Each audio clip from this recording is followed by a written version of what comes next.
মির্চি নিবেদন, গল্প gold mine. গল্প গোল্ড মাইন। আমি তোমাকে হারাতে চাই না, আমি তোমাকে হারিয়ে মরতে চাই না। সেসব তো আর এখানে হবে না, হতে দেব না আমি। তাই তুমি পালিয়ে যাওয়ার ফন্দি ফিকির করছো। বহুকাল ধরে এই দেশে এক আইন চলে আসছে, স্বামী বা স্ত্রীর যদি মৃত্যু হয় তাহলে আর একজনকে সহমরণে যেতে হয়। সেটাই যে আল্লাহর নিয়ম। তোমরা খুন করো না। এই যে এত গরু ভেড়ার মাংস দিয়ে সকাল বিকেল খানা খাচ্ছ, এগুলো কোথা থেকে আসছে? এর জন্য তো প্রাণী হত্যা করতে হচ্ছে।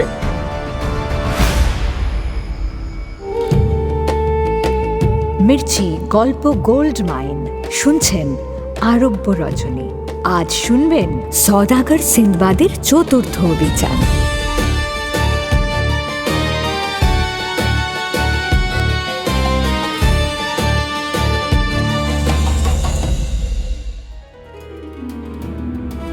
আগের পর্বে বেগম শেহরাজাদ শুরু করেছে সিন্দবাদের চতুর্থ অভিযানের কাহিনী। সিন্দবাদ পৌঁছে গেছে এক নতুন দেশে। সেখানে লোকে ঘোড়া ব্যবহার করে, কিন্তু ঘোড়ায় লাগাম এবং জিন ব্যবহার করে না কেউ। সিন্দবাদ লাগাম আর জিন বানিয়ে দেওয়ার অঙ্গীকার করে, বানিয়েও ফেলে। তারপর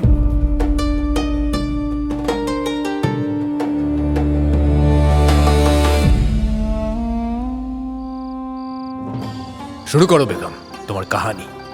সওদাগর সিন্দবাদের চতুর্থ অভিযানের কাহিনী শোনাচ্ছিলে তো তুমি? জি হুজুর। তুমি শুরুর আগে বলেছিলে তিমি, রক পাখি, সাপ এসবের থেকেও নাকি ভয়ঙ্কর প্রাণী আছে এই গল্পে। জি হুজুর। আর তারা মানুষ, ভদ্র সভ্য অতিথি বৎসল মানুষ। জি হুজুর। আর সিন্দবাদ তাদের মাঝেই গিয়ে পড়েছে এখন। তুমি বলেছিলে সেই দেশের আইনের ফেরে লুকিয়ে আছে মরণ ফাঁদ। তবে এখনো পর্যন্ত সিন্দবাদ বহাল তবিয়াতে আছে। বসে বসে ওদেশের ওস্তাদ কারিগরদের হাতে হাত মিলিয়ে বানিয়ে ফেলেছে ঘোড়ার জবরদস্ত জিন আর লেকাব। দেশের সুলতান নিজের চাচার মেয়েকে নিযুক্ত করেছেন সিন্দবাদের দেখভালের জন্য। এবং সেই মেয়েটি বোধহয় প্রেমে পড়ে গেছে সিন্দবাদের।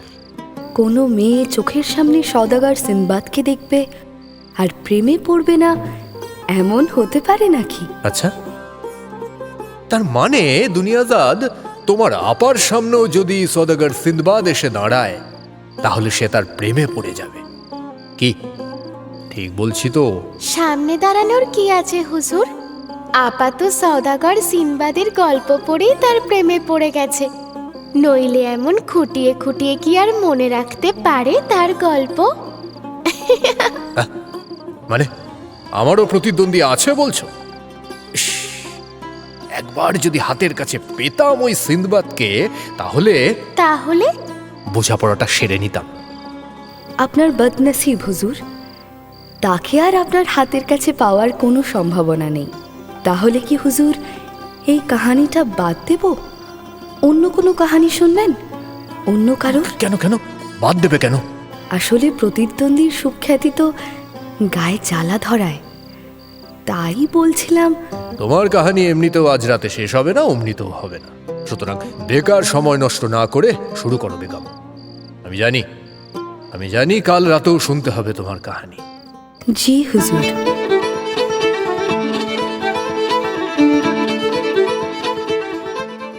ঘোড়ার জিন ও লাগাম জিনিসটা কি সেটা দেখতে গোটা দেশ যেন ভেঙে পড়ে রাজপ্রাসাদের সামনে।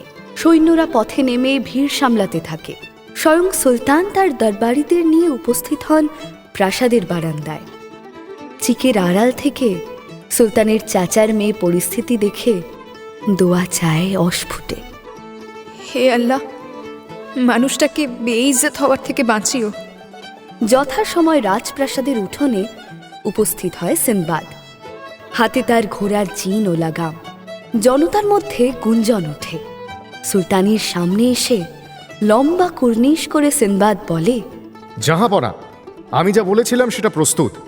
এবার মেহরবানি করে একটা ঘোড়া যদি দেন তাহলে এটা আমি পড়িয়ে দেখাতে পারি হুজুর। ঘোড়া লাও জলদি। সুলতানের আদেশে ঘোড়া আনা হয়। সিন্দবাদ সযত্নে জিনটা পরিয়ে দেয় ঘোড়ার পিঠে, লাগাম জুড়ে দেয় মুখে। ঘোড়াটার রূপ বদলে যায়। সুলতানের পছন্দ হয় ঘোড়ার এই নতুন রূপ।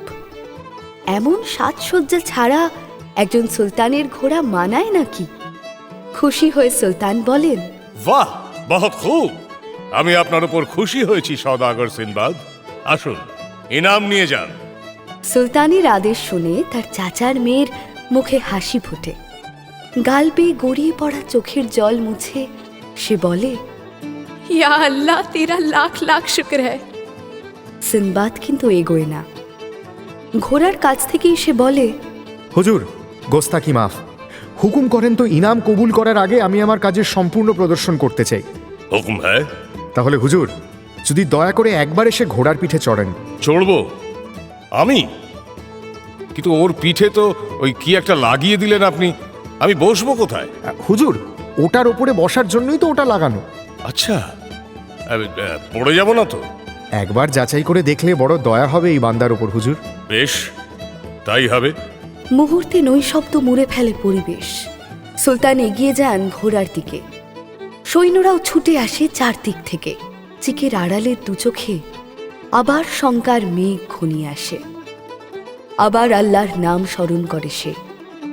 সিনবাদের নির্দেশ মতো সুলতান উঠে বসেন ঘোড়ায়। বেশ আরাম পান।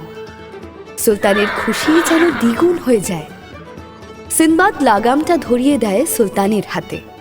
নির্দেশ দেয় সে, হুজুর, ঘোড়াটা যখন ডান দিকে ঘোরাতে হবে তখন ডান দিকের ফিতেটা টেনে ধরবেন মেহেরবানি করে, আর বাম দিকে ঘোরাতে হলে বাম দিকের লাগামটা। কিন্তু ঘোড়াটা কি চলতে পারবে? ওর চোখ তো ঢেকে রেখেছেন আপনি। হুজুর, এই ঢাকাগুলোকে বলে ঠুলি। এগুলো থাকলে ঘোড়া অনেক বেশি বসে থাকে। সামনের আগুন বা বিপদ অনেক সময় এই ঠুলিতে ঢাকা পড়ে যায়। তাতে ঘোড়া ভয়টা পায় না, বরং ঘোড়সওয়ার ঘোড়াটাকে অনেক বেশি নিয়ন্ত্রণ করতে পারেন। ঘোড়াটা ছটফটানি কম করে। আচ্ছা, পরীক্ষা হয়ে যাক তাহলে। সুলতান ঘোড়াটাকে নিয়ে প্রাসাদের উঠোনে চক্কর দিতে শুরু করেন। ঘোড়াটাও ছন্দ তুলে সুলতানের নির্দেশ মতো পাক দিতে থাকে। উপস্থিত জনতার মধ্যে প্রথমে গুঞ্জন ওঠে। গুঞ্জন বদলে যায় কোলাহলে। কোলাহলকে ছাপিয়ে সকলে হাততালি দিয়ে ওঠে। আকাশ বাতাস ভরে যায় হাততালির শব্দে। চিকের আড়ালের কন্যার জল ভরা চোখে খুশির ছোঁয়া লাগে। হঠাৎ সিনবাদের কদর বেড়ে যায় সমাজে। সুলতানের আস্তাবলের যত ঘোড়া আছে তাদের জন্য তো বটেই, উজির, আমির, ওমরা থেকে দেশের হোমরা চোমরা সকলেই সিনবাদের কাছে তাদের ঘোড়ার জন্য জিন আর লাগাম বানিয়ে দিতে বলেন। সিনবাদও সুযোগ বুঝে সুলতানের কর্মশালা থেকে সরে গিয়ে ব্যক্তিগত কর্মশালা বানিয়ে ফেলে এবং সেখানেই শুরু হয় বাণিজ্যিকভাবে ঘোড়ার জিন ও লাগাম প্রস্তুতি। নাওয়া খাওয়া ভুলে কাজে মন দেয় সিনবাদ। আর যেমন কাজ তেমন উপার্জনও হতে শুরু করে। অল্প দিনের মধ্যেই সে দেশের প্রথম সারির ধনীদের মধ্যে সিনবাদ একজন হয়ে বসে। কিন্তু এত কাজের ধকল সহ্য হয় না তার। শরীর দিন দিন ভেঙে পড়তে থাকে। দুর্বল হয়ে পড়ে তার স্মৃতিশক্তি। একদিন কাজের মাঝেই মাথা ঘুরে পড়ে জ্ঞান হারায় সিনবাদ। জ্ঞান ফেরে সুন্দর সাজানো গোছানো একটা ঘরে। সিনবাদ বুকের উপর ভারী কিছু অনুভব করে। হাত দিয়ে স্পর্শ করতেই চমকে ওঠে সে। তাকিয়ে দেখে সুলতানের সেই চাচার মেয়ে সিনবাদের বুকের উপর মাথা রেখে নিশ্চিন্তে ঘুমোচ্ছে। তাকে ডাকতে আর মন চায় না সিনবাদের। মুগ্ধ চোখে চেয়ে থাকে ঘুমন্ত মেয়েটির মুখের দিকে। আবার কখন যে ঘুম এসে যায় তা বুঝতে পারে না সিনবাদ। যখন ঘুম ভাঙে তখন অনেক বেলা হয়ে গেছে। বুকের ওপর থেকে সরে গেছে মেয়েটি। সিনবাদ চারিদিকে চেয়ে দেখে ঘরে কেউ নেই। সে উঠে বসবার চেষ্টা করে।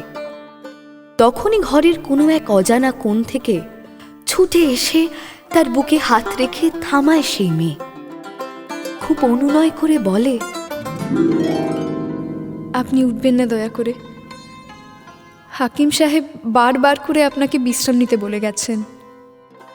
সিনবাদের কানে কথাগুলো মিষ্টি সুরে বাজে। সে মেয়েটির চোখের দিকে চেয়ে থাকে।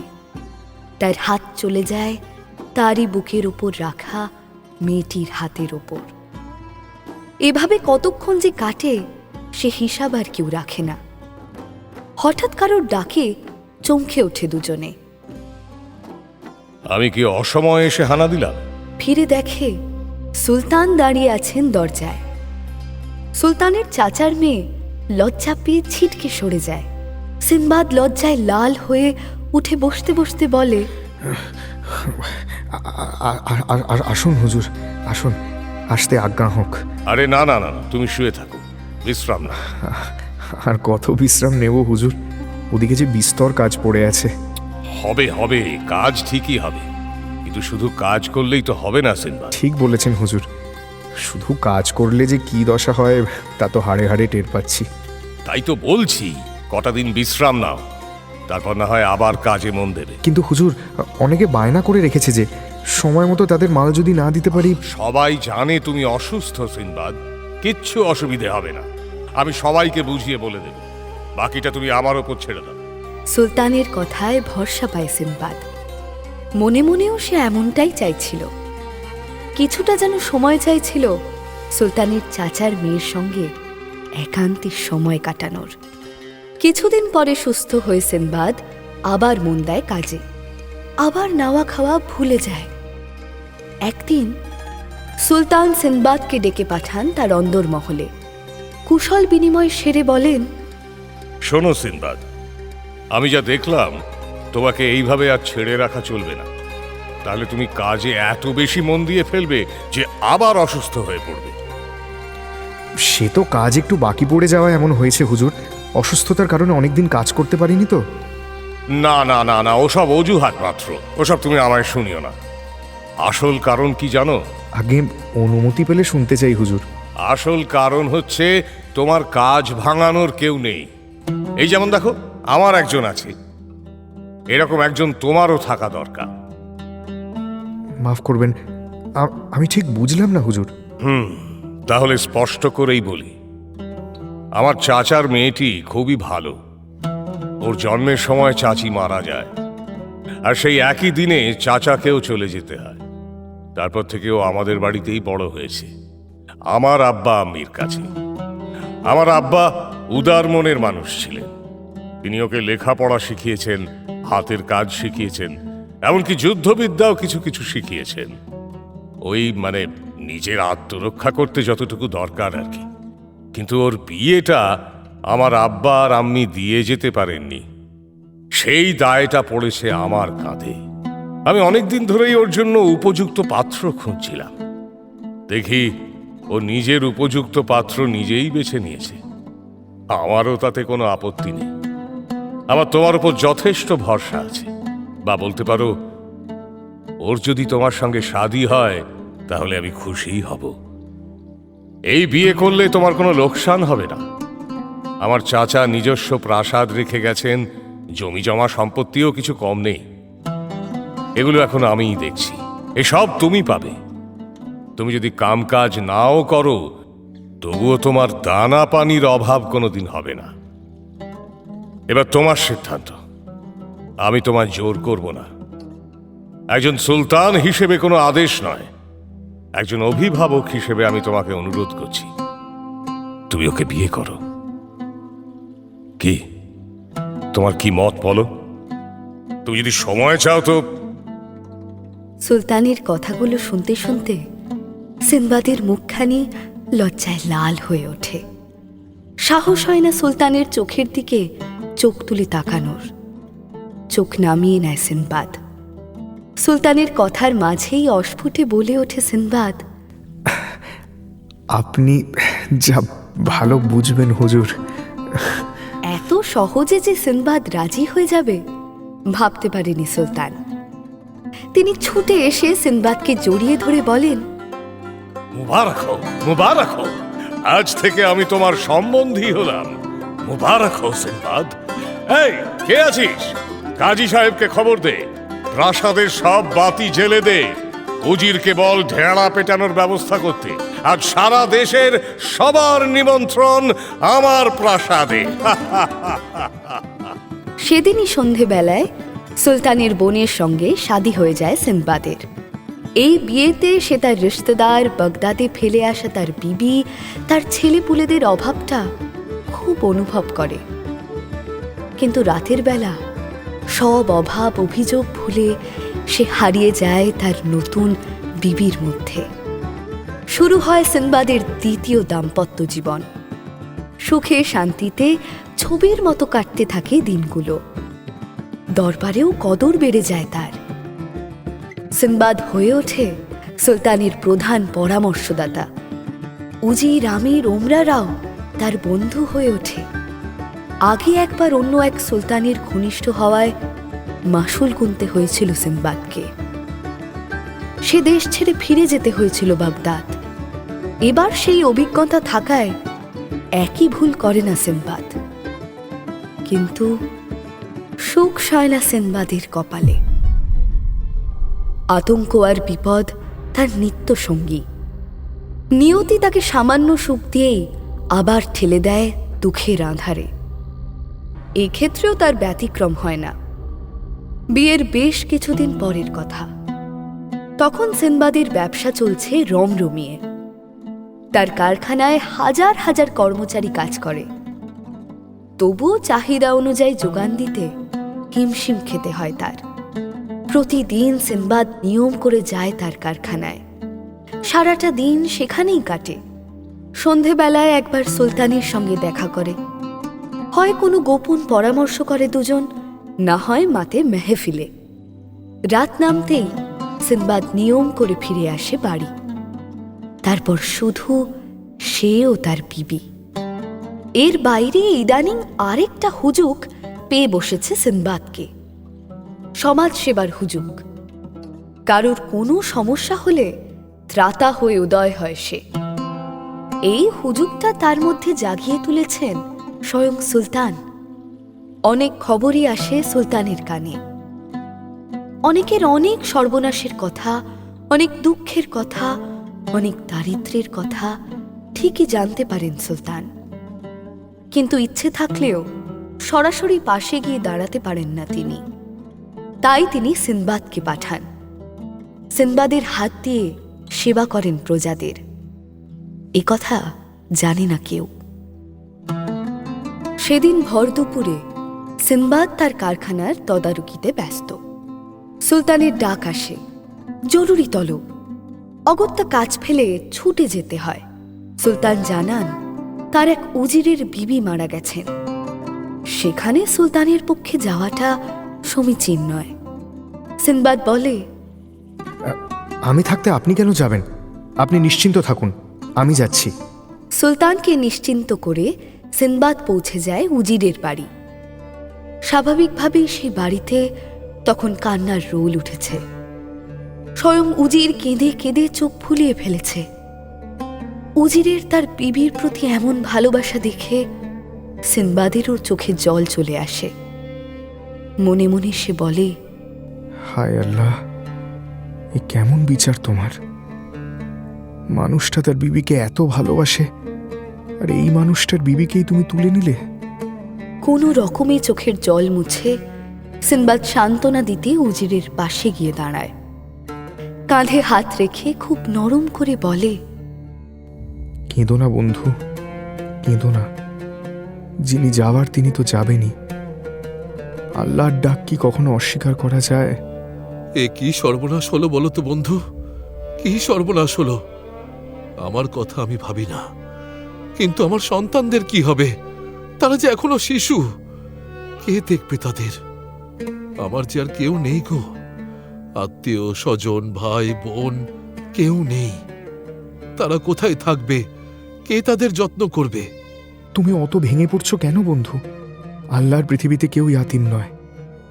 আমি বুঝতে পারছি তুমি তোমার বিবিকে নিজের জানের চেয়েও বেশি ভালোবাসতে, কিন্তু সন্তানদের ভবিষ্যতের কথাই যদি বলো, তাহলে সবার আগে তোমাকে শক্ত হতে হবে। তুমি এখন থেকে ওদের আব্বা, তুমি ওদের আম্মি। তোমাকেই ওদের মানুষ করে তুলতে হবে। সেই সৌভাগ্য কি আর আমার আছে বন্ধু? এই দেশে জন্মেছি, সন্তানদের আমি একা মানুষ করব এমন ভাবাটাও যে ধৃষ্টতা, চরম ধৃষ্টতা। দেশের আবার দোষ দিচ্ছ কেন? না মানে প্রশ্নটা করতে খারাপ লাগছে, তবুও করতে বাধ্য হচ্ছি, কিছু মনে করো না। দেখো, তোমার বিবি মারা গেছে, এতে দেশের কি করার আছে বলো? বেবির মৃত্যুতে তো দেশের কিছু করার নেই। সে তো তার রোগে মারা গেছে। শরীর থাকলে রোগ হবে, রোগ থেকে মৃত্যু হবে, এ তো সবাই জানে। কারোর আগে হয়, কারোর পরে। কিন্তু আজ থেকে আমার সন্তানদের যে দুর্দশা শুরু হবে, সেটা তো এই দেশের জন্যই। আবার সেই দেশের দোষ দিচ্ছ? আমি তো বুঝে উঠতে পারছি না এখানে দেশ আসছে কেন। হ্যাঁ, মায়ের মৃত্যু সন্তানের কাছে এক অভিশাপ, কিন্তু এই দেখো না, আমারও তো আম্মি চলে গেছিলেন যখন আমি খুব ছোট। আমার মনেও নেই আম্মিকে। আমার আব্বাই আমাকে মানুষ করেছেন। সেই সুযোগ যে এই দেশ দেয় না বন্ধু। আবার দেশ টানছ? এই দুঃখের দিনও আমার সঙ্গে মশকরা করছো বন্ধু। আর কতক্ষণই বা আমার এই জীবন। এখন এইসব মশকরা বাদ দিলে হতো নাকি? আমি মশকরা করছি? না না, তুমি ভুল ভাবছো বন্ধু। তাহলে বারবার বলছো কেন যে আমি ওদের মানুষ করব? কারণ ওদের তো মা নেই, তুমি ছাড়া আর কেউ নেই ওদের। আমিও তো আর নেই, আর মাত্র কিছুক্ষণ। তারপর আমি কোথায়, আর ওরাই বা কোথায়? উজিরের কথায় সন্দেহ হয় সিনবাদের। তাহলে কি সে আত্মহত্যা করার সংকল্প করেছে? যদি সত্যি সে তাই ঠিক করে থাকে, তাহলে তো মহাবিপদ। বিবিকে ভালোবাসা এক জিনিস, কিন্তু বিবির দুঃখে যদি আত্মহত্যা করে, তাহলে সেটা তো পাগলামি। পাশে দাঁড়ানো এক প্রতিবেশীর দিকে চেয়ে জিজ্ঞেস করে সিনবাদ, কি বলছে ও এসব?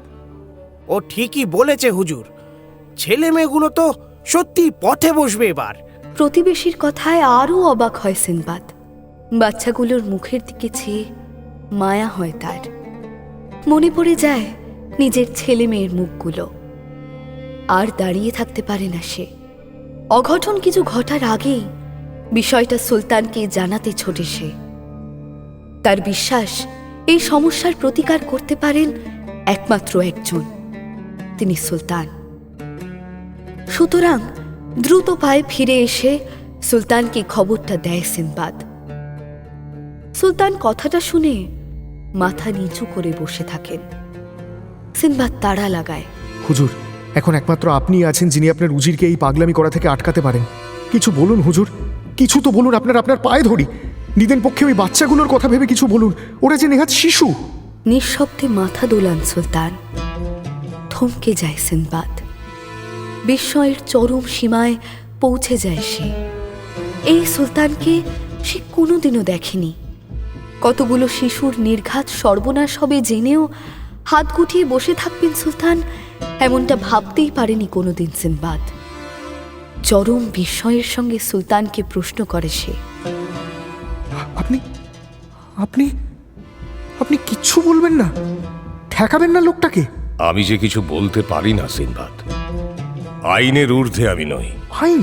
কিসের আইন? একটা লোক আত্মহত্যা করতে চলেছে, জেনে তাকে আটকানো কি অপরাধ? কোন আইনে, যেখানে তার সন্তান রয়েছে? এমন আইন যে কিতাবে লেখা আছে সেটা ছুঁড়ে ফেলা উচিত দরিয়ায়। আত্মহত্যা ঠেকানো অপরাধ নয় সিনবাদ, বরং আত্মহত্যাকেও এদেশে হত্যার সমতুল্য মানা হয়। এখানে ব্যাপারটা অন্য। কি ব্যাপার? বহুকাল ধরে এই দেশে এক আইন চলে আসছে। স্বামী বা স্ত্রীর যদি মৃত্যু হয়, তাহলে আর একজনকে সহমরণে যেতে হয়। এটাই আইন। কি? হ্যাঁ সিনবাদ, এটাই আইন। আমার আব্বা আম্মির ক্ষেত্রেও এটাই হয়েছে, আমার ক্ষেত্রেও হবে। আমি মানি না, আমি মানি না। এমন আইন আমি মানি না। আমি চললাম আপনার উজিরকে বাঁচাতে, আমি চললাম। দাঁড়াও সিনবাদ, শুনে যাও। তুমি এই দেশের কন্যাকে বিয়ে করেছ, এই আইন কিন্তু তোমার ক্ষেত্রেও প্রযোজ্য। কিন্তু আমি যে বাগদাদে জন্মেছি। আছো যে এই দেশে, এই দেশের মেয়েকে বিয়ে করেছ, এই দেশে রোজগার করছো, এই দেশের দানা পানি খেয়ে বেঁচে আছো, এই দেশের হাওয়ায় শ্বাস নিচ্ছ, আর আইনটা মানবে না? তা কি হয় সিনবাদ? সুলতানের কথা শুনে স্তম্ভিত হয়ে যায় সিনবাদ। কপালে তার বিন্দু বিন্দু ঘাম জমে। থরথর করে কাঁপতে থাকে সে। সুলতানের দিক থেকে ফিরে ধীরে ধীরে চলে যেতে থাকে সে। সুলতান ডেকে ওঠেন। সিনবাদ! সুলতানের ডাক তার কানে কোনো স্পন্দন তোলে না। যেমন সে যাচ্ছিল তেমনই বেরিয়ে যায়। সুলতান চুপ করে দাঁড়িয়ে থাকেন। রাগ করবেন তিনি সিনবাদের ওপর? না, সেটা করার উপযুক্ত সময় নয় তখন। সহমরণের আইনটা জানার পর সিনবাদের মনে একটা ভয় তৈরি হয়, মৃত্যুর ভয়। তার কাম কাজে মনোযোগে ভাটা পড়ে। বিবির মধ্যে সে যেন সাক্ষাৎ মৃত্যুকে দেখতে শুরু করে। সব সময় বিবিকে চোখে চোখে রাখতে শুরু করে। সিনবাদের এই পরিবর্তন প্রথম কিছুদিন বিবির ভালো লাগলেও আস্তে আস্তে অসহ্য হয়ে ওঠে। বিবির স্বাভাবিক বাচ্চাটাকে অস্বাভাবিক করে তোলে সিনবাদ। সব সময় নজরবন্দি করে রাখতে শুরু করে তাকে। সাধারণ নাওয়া খাওয়াতেও বাধা সৃষ্টি করতে থাকে।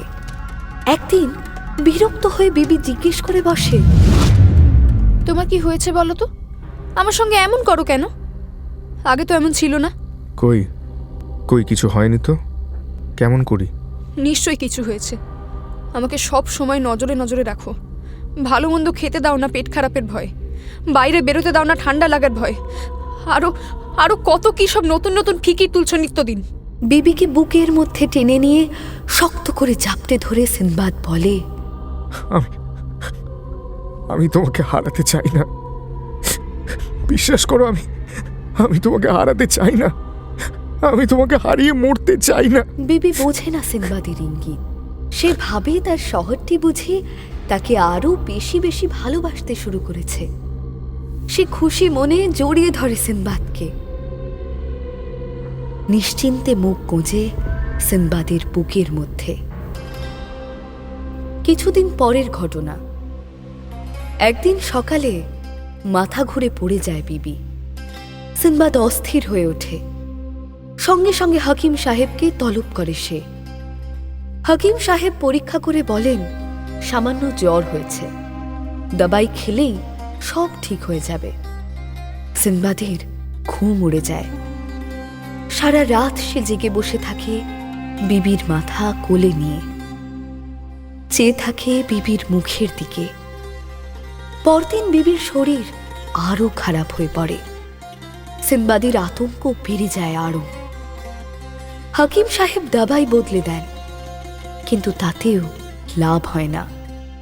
সেদিন গভীর রাতে মারা যায় তার বিবি। খবর ছড়িয়ে পড়ে বাতাসে। রাত ভোর হওয়ার আগেই একে একে লোকজন আসতে শুরু করে।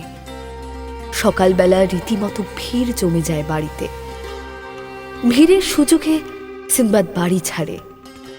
কেউ জানতে পারে না।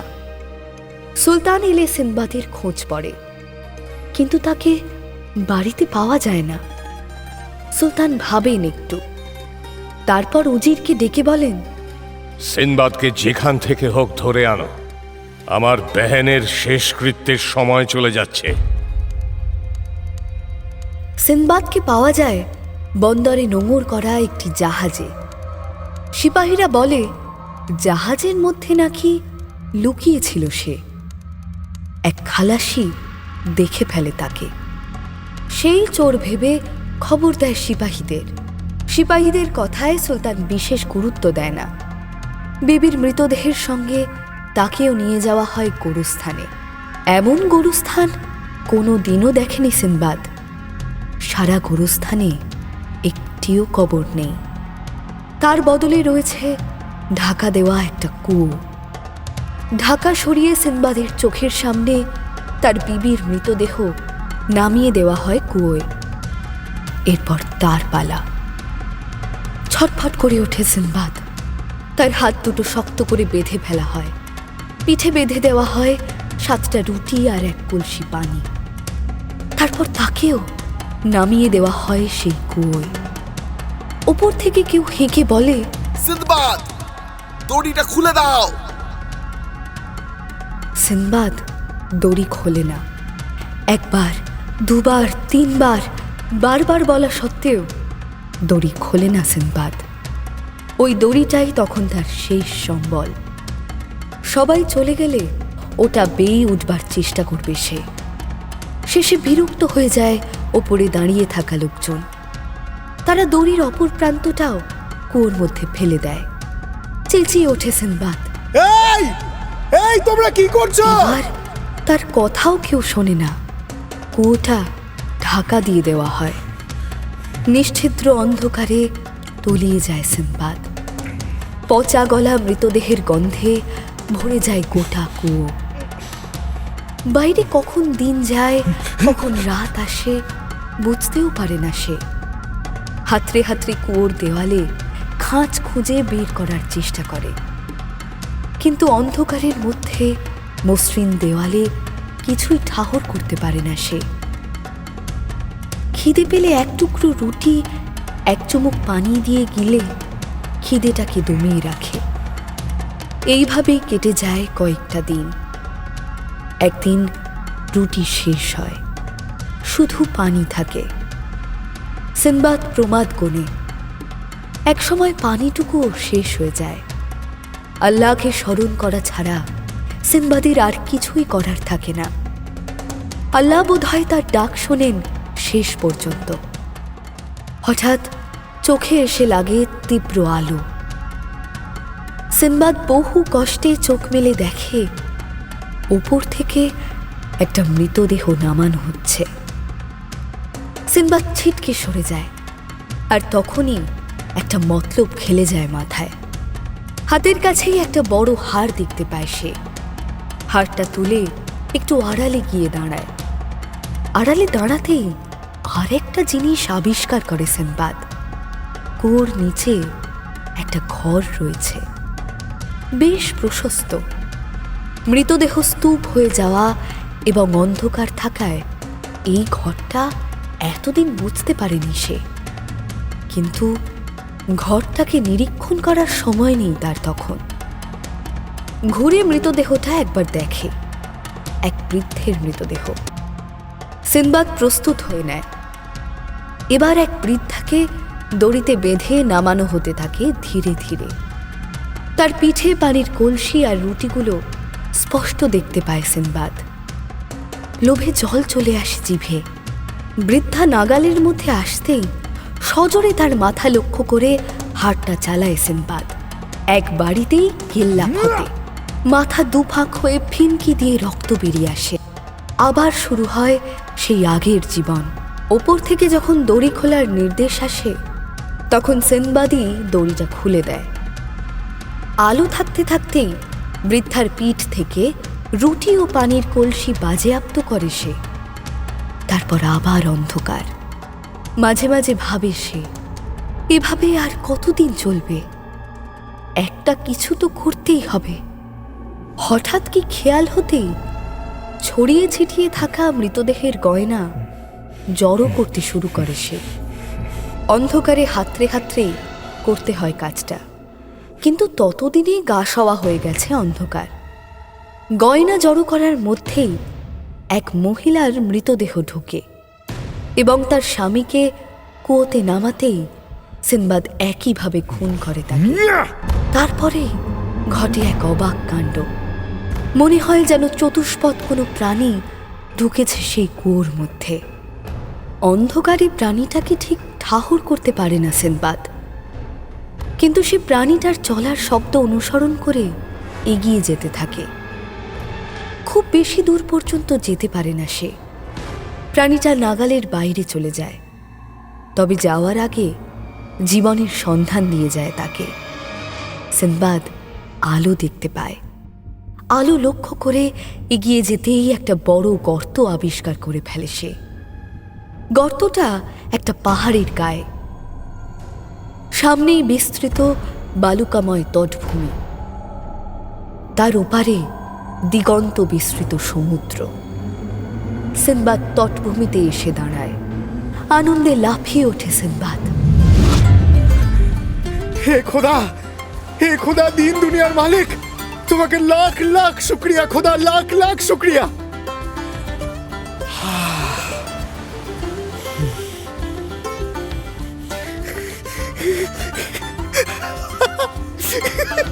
মুক্তি মুক্তি মুক্তি অনেক দিন পরে মুক্ত বায়ুতে বুক ভরে শ্বাস নেয় সিনবাদ। একবার পানির দিকে ছুটে যায়, তার পায়ে এসে লাগে সমুদ্রের পানি। সে শিহরিত হয়ে ওঠে, আবার ছুটে ফিরে যায় গর্তের কাছে। সে যেন বিশ্বাসই করতে পারে না সে বেরিয়ে আসতে পেরেছে ওই মরণ কূপ থেকে। ছোটাছুটি করে ক্লান্ত হয়ে পড়ে সিনবাদ। হাঁপাতে হাঁপাতে পা ছড়িয়ে বসে পড়ে, সমুদ্রের দিকে চেয়ে বড় বড় শ্বাস নেয়। তখনই তার কপাল কুঁচকে ওঠে।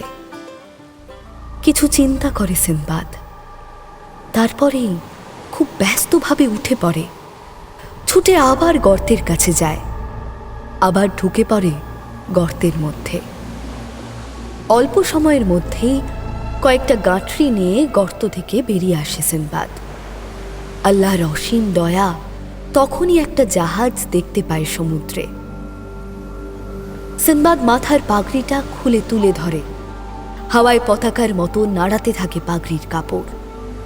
জাহাজটা থেমে যায় মাঝ দরিয়ায়। একটা নৌকা নামানো হয় জাহাজ থেকে।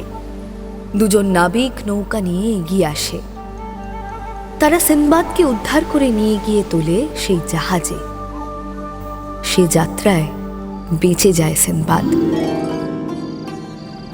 তাহলে আপনিই বলুন হুজুর, হিংস্র প্রাণীদের চেয়ে সভ্য মানুষ বেশি ভয়ঙ্কর নয় কি? ঠিকই বলেছ বেগম জান, সত্যি অনেক বেশি হিংস্র, আর হিংস্র তাদের আইন কানুন। কিন্তু আপা, একটা কথা কিন্তু বললে না। কি কথা? সিনবাদ আবার গর্তে ঢুকে যে গাঁটারিগুলো নিয়ে এসেছিল তাতে কি ছিল? আমার মনে হয় গয়না, মণিমুক্ত এসব ছিল। মৃতদেহের সঙ্গে ছিল? সেগুলো ছাড়া তো আর কিছু নেওয়ার মতো ছিল না তার। আচ্ছা, মৃতদেহকে গয়না পরানো হতো কেন? সব ধর্মেরই দস্তুর প্রায় এক। মৃতদেহকে সাজিয়ে শেষকৃত্য সম্পন্ন করা হয়। ফুলমালা তো থাকেই, আতর দেওয়া হয়, সবচেয়ে ভালো পোশাকটা পরানো হয়। অনেকে আবার গয়না ইত্যাদি আরও টুকিটাকি দিয়ে দেয়। মিশরে তো রাজরাজাদের মৃত্যুর পরে বিশাল বিশাল মাকান বানিয়ে দফন করা হতো। তার মধ্যে আসবাবপত্র থেকে শুরু করে খাস দাস দাসী পোষ্য পর্যন্ত ঢুকিয়ে দেওয়া হতো। এই দেশেও তেমনই রীতি ছিল। নিদেন পক্ষে মহিলাদের গয়না দিয়ে সাজিয়ে কূপে ঢোকানো হতো। আর সেই গয়নাগুলোই বোধহয় সিনবাদ নিয়ে এসেছে। গাঁটরি বাঁধার কাপড়ের অভাব হয়নি তার, কারণ মৃতদেহের সঙ্গে কাপড় যথেষ্ট দিতে হয়। কি বেগম, ঠিক তো? আপনি যখন বলেছেন তখন ভুল কি করে হয় জাহাপনা? আপনি কি ভুল হতে পারেন?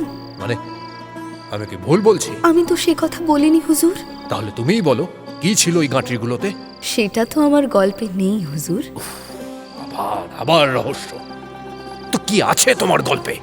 সিনবাদের পঞ্চম অভিযান। হ্যাঁ হ্যাঁ আপা, শুরু করো শুরু করো। জাহাপনার যে আর তরই সইছে না। আচ্ছা বেশ, তাহলে আমি একাই শুনি এই কাহিনীটা।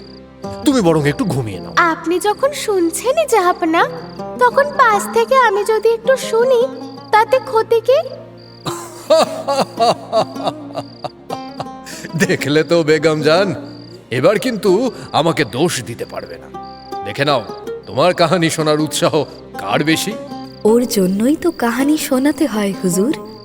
সে হুকুমও তো আপনিই দিয়েছেন। বেশ, তাহলে শুরু করো।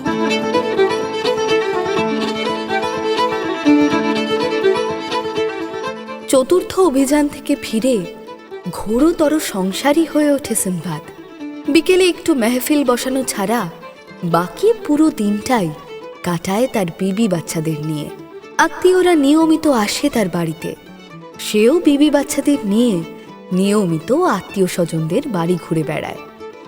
তেমনই একবার সিনবাদ সপরিবারে তার বিবির এক বেহেনের বাড়িতে কদিনের জন্য গেছে।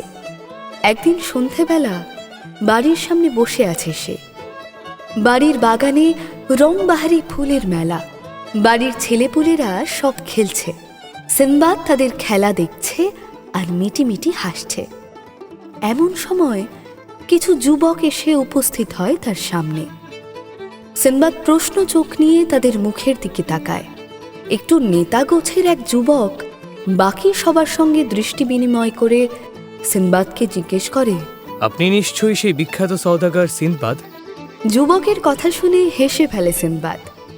তাকে বিখ্যাত বলছে। হাসতে হাসতেই সে বলে, বিখ্যাত কিনা জানি না, তবে আমার নাম সিন্দবাদ। এককালে দেশে বিদেশে সওদা করে ভালোই উপার্জন করেছি।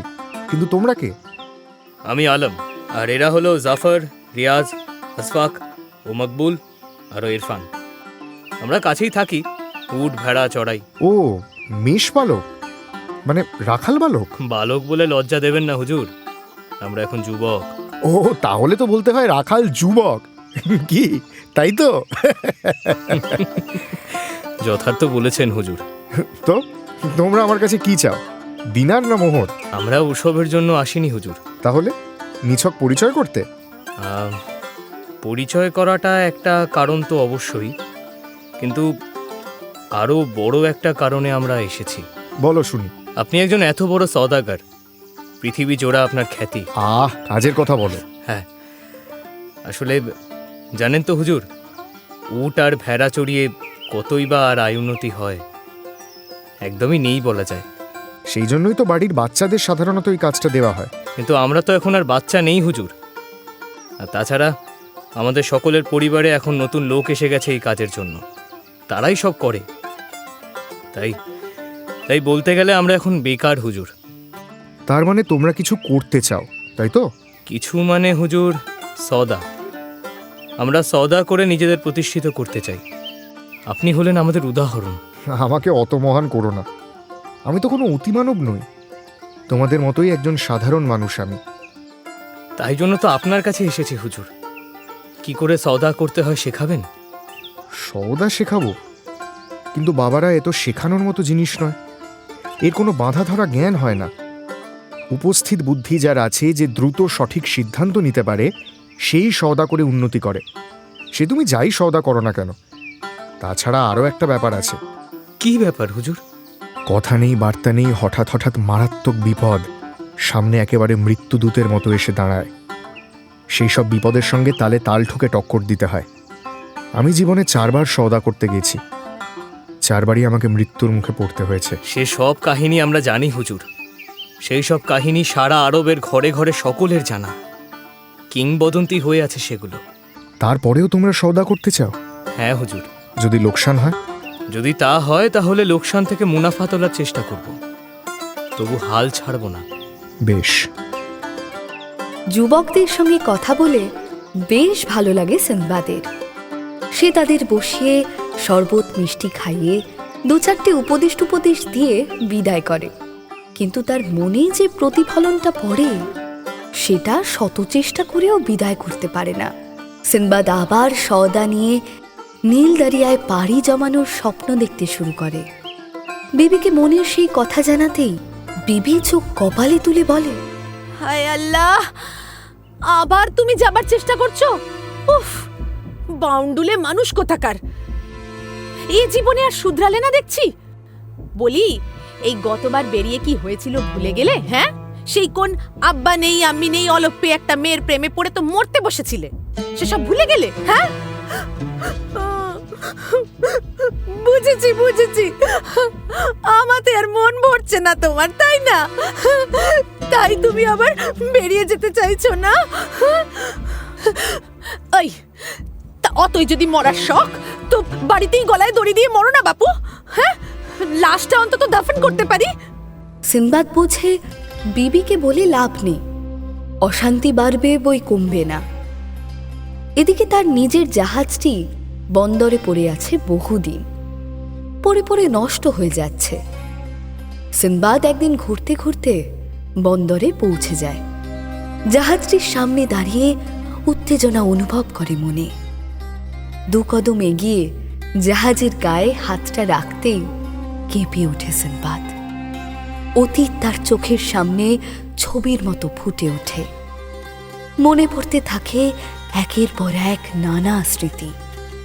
সিনবাদ মনে মনে অস্থির হয়ে ওঠে। বিবিকে না জানিয়ে প্রতিদিন বন্দরে যাতায়াত শুরু করে সে। প্রতিদিন ঘন্টার পর ঘন্টা কাটায় জাহাজে। এটা সাফ করে, ওটা সাফ করে, এটা ওটা মেরামত করে, কিন্তু কিছুতেই মন ভরে না তার। সে সিদ্ধান্ত নেয় অভিযানে সে যাক না যাক জাহাজটাকে সংস্কার করবে। এটাও তো তারই সম্পত্তি। পরদিনই বাগদাদের সেরা সেরা মিস্ত্রিদের তলব করে সিনবাদ। তাদের সঙ্গে রফা হয়, শুরু হয় জাহাজ সংস্কারের কাজ। সারা বাগদাদে খবর ছড়িয়ে যায়। সকলেই ধরে নেয় যে সিনবাদ আবার অভিযানে যাওয়ার পরিকল্পনা করছে। পথে ঘাটে চেনা অচেনা সবাই তাকে ডেকে ডেকে খবর নিতে থাকে। খবরটা কেমন করে তার বিবিও জেনে যায়। একদিন জাহাজের কাজের তদারকি সেরে সন্ধেবেলা ক্লান্ত শান্ত দেহে সবে বাড়ি ফিরেছে সে। বিবির প্রশ্নবান ছুটে এসে বেঁধে সোজা সিনবাদের বুকে। বিবি বেশ ঝাঁঝের সঙ্গে বলে, বলি আমাকে কি মনে করো বলো তো শুনি? হ্যাঁ, কোনো পাত্তাই দাও না যে বড়। কেন, আবার কি হলো? আবার কি হলো জানো না? ন্যাকা। বলি তলে তলে যে জাহাজটা মেরামত করতে লোক লাগিয়েছো সেটা জানিয়েছো আমাকে? এতে আবার জানানোর কি আছে? ওটাও তো আমারই সম্পত্তি, এই বাড়ির মতোই। ওটার বেহাল দশা হয়েছিল, তাই ওটাকে মেরামত করাচ্ছি। কেন? ওটা মেরামত করানোর কি হলো শুনি? হ্যাঁ, ওটা যদি দোজাখে যায় তো কি এমন আহামরি হবে শুনি? হ্যাঁ, কি বলছো বেগম? ওই খুবসুরত জাহাজ আমার জান, আমার শান, আমার গর্ব। গোটা দুনিয়ায় কটা সওদাগর আছে যাদের নিজস্ব জাহাজ আছে? তোমার গর্ব? হ্যাঁ, আমাকে ঝুট বলে পার পাবে ভেবেছো? আমি কি অতই বোকা? কিছুই জানি না, কিছুই বুঝি না, তাই না? হ্যাঁ, সব জানি আমি। তুমি আবার ওই জাহাজে করে পালানোর মকা খুঁজছো। আমাতে তো আর তোমার মন ভরছে না আজকাল। প্রতি রাতে বিছানায় নতুন নতুন সঙ্গী নিয়ে ফুর্তি করার স্বাদ জেগেছে মনে, তাই না? তা সেসব তো আর এখানে হবে না, হতে দেব না আমি। তাই তুমি পালিয়ে যাওয়ার ফন্দি ফিকির করছো। বিবির কথা শুনতে শুনতে প্রচণ্ড বিরক্ত হয়ে ওঠে সিনবাদ। সে সিদ্ধান্ত নিয়ে নেয় যে সে অভিযানে যাবেই, আর সে পেছনে ফিরে তাকায় না। জাহাজের জন্য উপযুক্ত কাপ্তানের খোঁজ শুরু করে। ঘটনাচক্রে তার পছন্দের সেই পুরনো কাপ্তানকে পেয়েও যায়। তারপর আর দেরি করে না। জাহাজ প্রস্তুত হলেই সে পসরা সাজিয়ে বেরিয়ে পড়ে।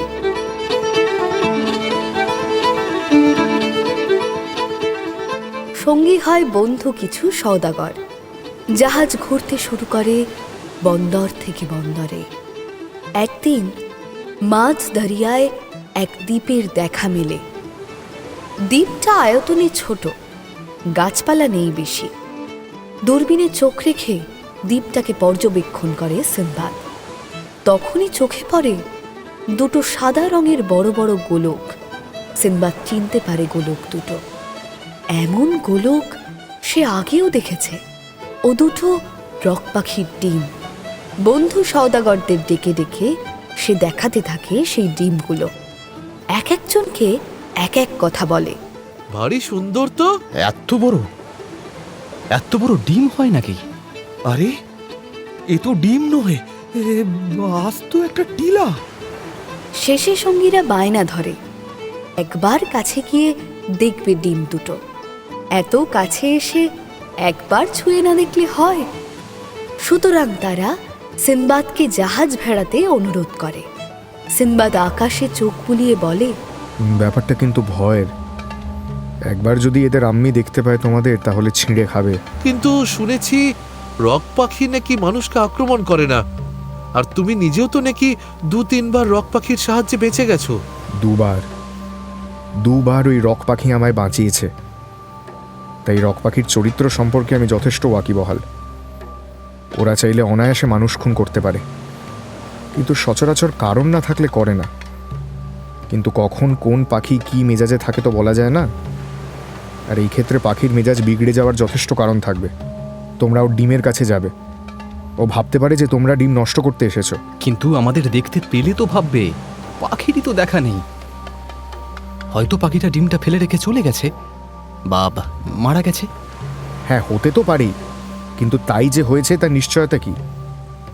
নানান কথা, কথার পিঠে কথা, তার পিঠে কথার পর শেষে ঠিক হয় জাহাজ ভেড়ানো হবে দ্বীপে।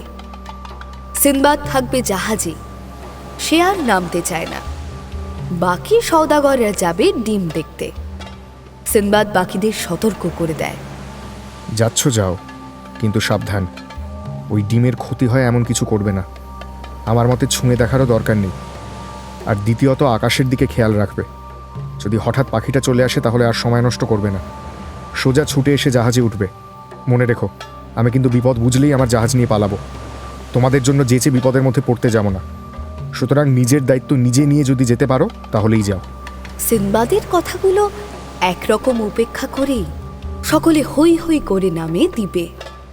সিনবাদ জাহাজে বসে তীক্ষ্ণ নজর রাখতে থাকে আকাশের দিকে, কিন্তু বিপদ কিছুই হয় না। দিব্যি সকলে হই হই করতে করতে ফিরে আসে। জাহাজে ওঠে সবাই, জাহাজ আবার ছেড়ে দেয়। সিনবাদ তাদের জিজ্ঞেস করে, কি কেমন দেখলে? উফ, তোফা জিনিস, এমন ডিম আমি জীবনে দেখিনি। ডিম যে এত বড় হয় সে তো জানতাম না। আর বাচ্চাগুলো, ওগুলোর কথাও বলো। বাচ্চা? এখানে বাচ্চা আবার কোত্থেকে এলো? আরে হ্যাঁ, আমরা তো রক পাখির বাচ্চাও দেখে এলাম। ইয়া বড় বড় এক একটা হাতির সমান। সে বাচ্চা তোমরা পেলে কোথায়? আরে ওই ডিমটার মধ্যেই। আমরা তো ডিমগুলোর ভেতরে কি আছে সেটা দেখার জন্যই পাথর মেরে মেরে ডিমগুলো ভাঙলাম। কি কি কি বলছো তোমরা? সর্বনাশ! সর্বনাশের কি আছে, জীবনে তো আর এরকম ডিম দেখতে পাবো না। তাই দেখলাম, যখন ভালো করেই দেখলাম।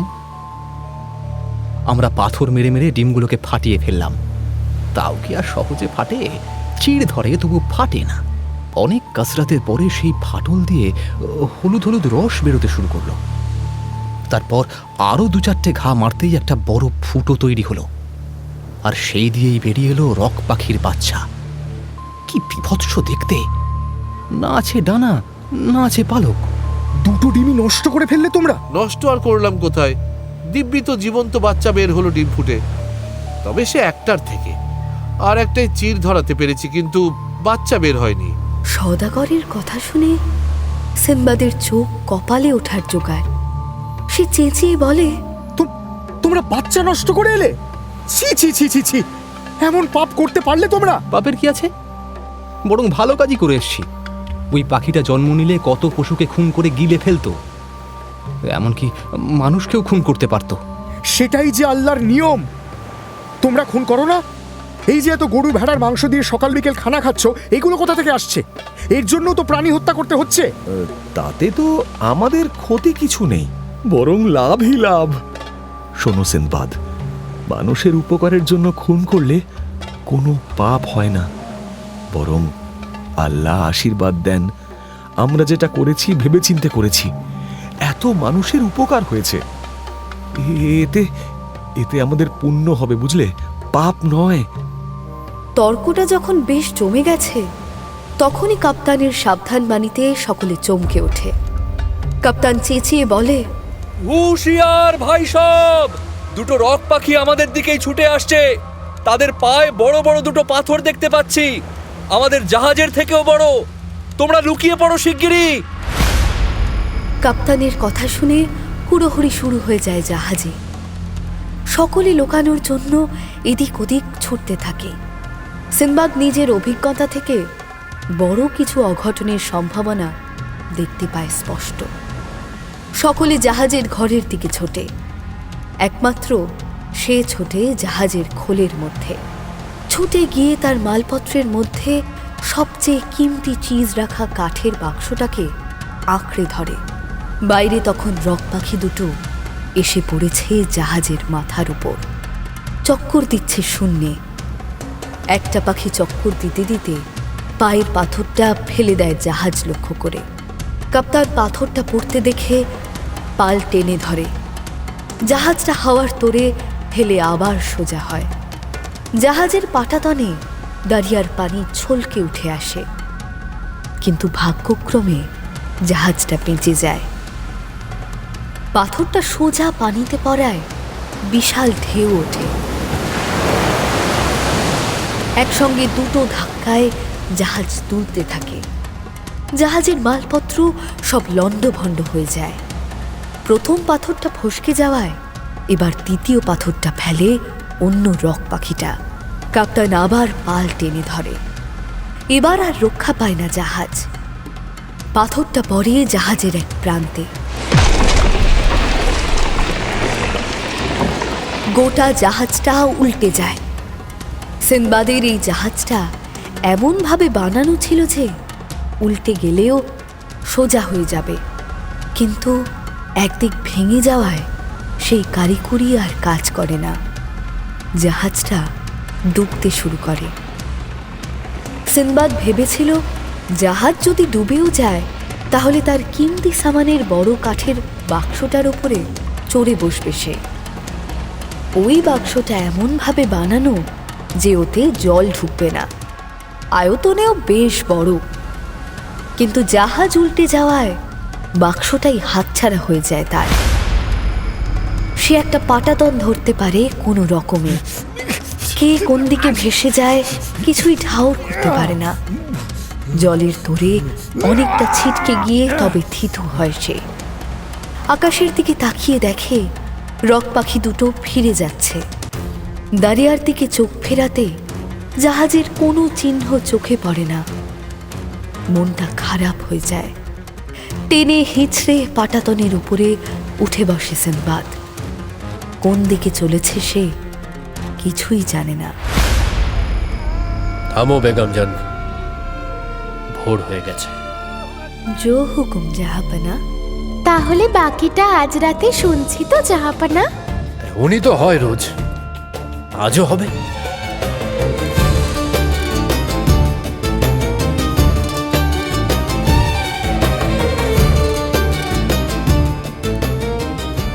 এবং তাদের আজ রাতের গল্পের আসরও আমরা তুলে ধরব আপনাদের কাছে। জানা যাবে পাটাতনে ভাসতে ভাসতে কোথায় গিয়ে ঠেকল সিনবাদ, এবং আবার কি বিপদ ঘনিয়ে আসছে সওদাগর ও দুঃসাহসী নাবিক সিনবাদের জীবনে।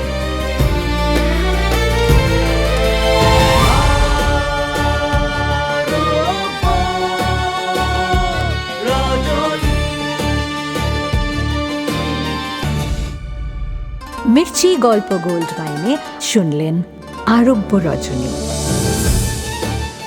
গল্প পাঠে শেখর, সিনবাদ, অগ্নি, শাহরিয়ার, অমিত দে, দুনিয়াজাদ, বর্ণালী দে বর্মন, শেহরাজাদ, সাঁজবাতি দাস, সুলতানের বোন চিত্রাঙ্গী রয়, উজির রামস্বরূপ গাঙ্গুলি, প্রতিবেশী দেবজিৎ দে, জনৈক আলাপন মুখার্জি, বিবি আম্রপালি ঘোষ মিত্র, আলম অভিক ঘোষাল, ক্যাপ্টেন আর্য জানা, সওদাগর অর্ঘ্যমাল্য মাইতি। নাট্যরূপ শিবাশিস বন্দ্যোপাধ্যায়, নাট্যরূপ সহায়তা শুদ্ধ সত্য দাশগুপ্ত, শব্দগ্রহণ ও আবহ সত্যজিৎ সেন, শব্দ পরিকল্পনা ও মিশ্রণ সব্যসাচী মুখার্জি, পরিচালনা শাওলি মজুমদার, সৃজনশীল পরিচালনা ইন্দ্রাণী চক্রবর্তী, প্রযোজনা প্যাস্টেল এন্টারটেইনমেন্ট। মির্চি গল্প গোল্ড ওয়াইন আপনার জন্য exclusively Mirchi Bangla YouTube channel এবং গানা অ্যাপে।